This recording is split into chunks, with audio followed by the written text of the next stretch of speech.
The match arranged between Belgium and Great Britain recently to celebrate the anniversary of the winning of the gold medal in Seoul in 1988 could have been expected to be very tactically different, not least because of the introduction of the self-pass from the style of play employed in 1988. But from the point of view of rule application, matches in 1988 and 2018 should look very similar.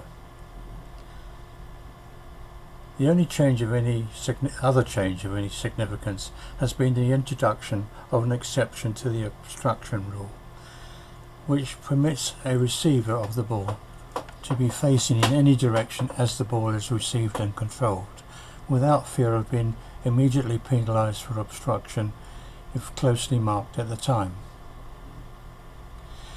The ball-body contact rule has always been badly applied. Umpires seem unable to understand that ball-body contact is not an offence, unless it is intentional or an advantage is gained for the team of the player hit with the ball. Back in '88, that would have been expressed as an undue or unfair advantage, but that detail made no difference to application. Umpires in general still, however, persist in blowing the whistle almost as a reaction to seeing a ball-body contact.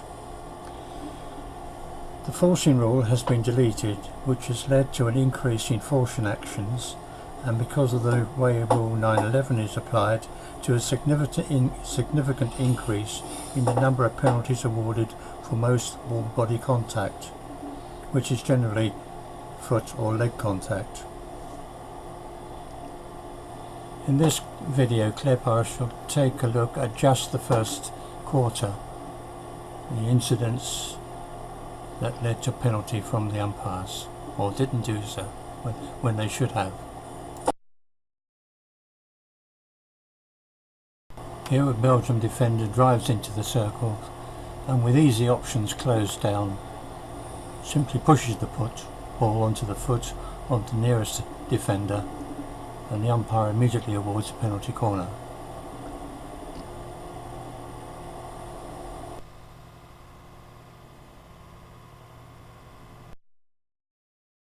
Here a player in controlled possession of the ball turns to impose himself between an opponent and the ball to prevent that opponent playing at the ball. That's obstruction. Here a Great Britain player, having secured possession of the ball, turns to position himself between an opponent and the ball and then shunts along the baseline, moving bodily into the Belgian opponent. That is a deliberate offence in the D, preventing an opponent playing at the ball. A penalty stroke should have been awarded. Here a ball is lofted in an aerial pass towards two close opponents who appear to have been within 5 metres of each other at the time the ball was lofted. That action should have been penalised with a penalty corner.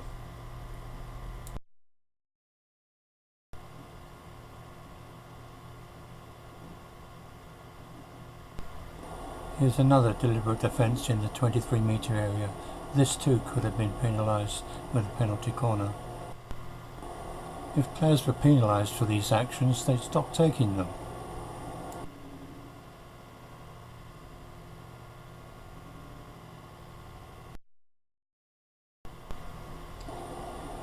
Here we have a contact offence, closely followed by a third-party obstruction.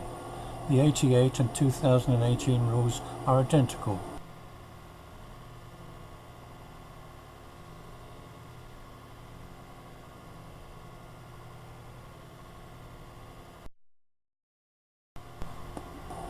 This incident is very unusual. The Belgian player lifts the ball up into the body of the number 17, who appeals for the foul and is given the free ball. What normally happens in those circumstances is that the player the ball has been raced into is penalised, which is of course incorrect.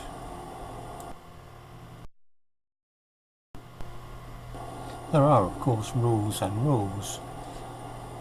This is supposed to be a 15-metre hit out.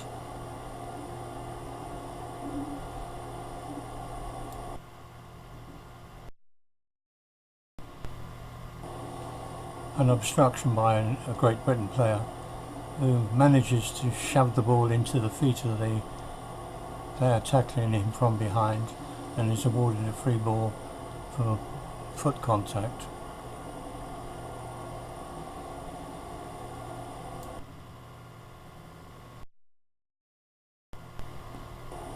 I don't know why the Belgian player was penalised here.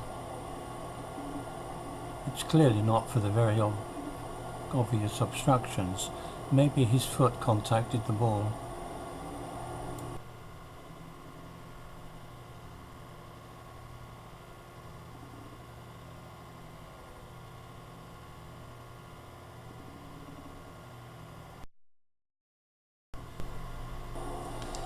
Here the ball is rather recklessly raised into the chest of the goalkeeper from very close range.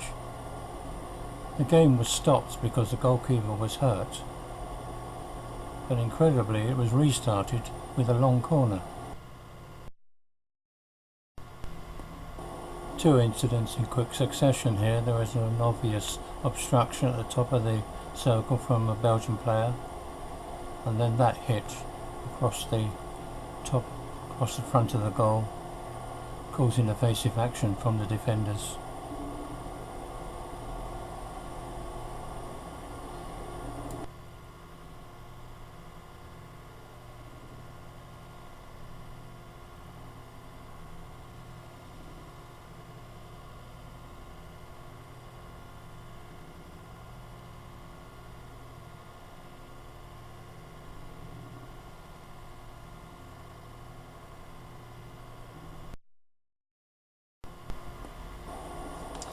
Great Britain player here turns, backs into his opponent and then moves off.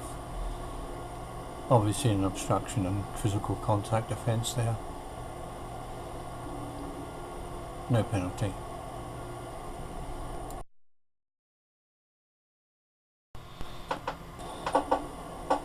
The Belgian player turns to impose himself between the Great Britain player and the ball. The Great Britain player is penalised for physical contact. The obstruction offence is ignored. I think to say that dangerous play and obstruction offences are ignored pretty much sums up hockey in 2018.